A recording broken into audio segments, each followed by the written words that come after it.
আপনারা দেখতে পাচ্ছেন এক ভদ্র মহিলা শুয়ে আছে।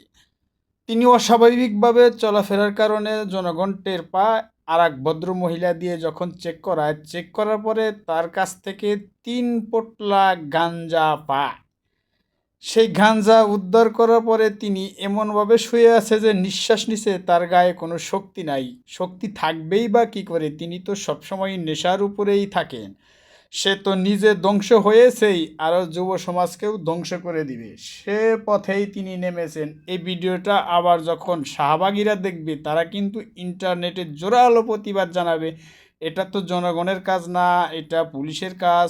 আরে ভাই, পুলিশ তো অনেক অপরাধী, অনেক কিছুই ধরে। এটা জনগণের সামনে পড়ছে, জনগণ ধরছে। হাস্যকরের বিষয় হচ্ছে মহিলাটি আবার আল্লাহর কাছে বিচার দিতেছে, আল্লাহ তুই দেখিস। সবাই সচেতন হন, এরকম নেশা থেকে দূরে থাকুন, ফলো দিয়ে সাথে থাকুন। ধন্যবাদ।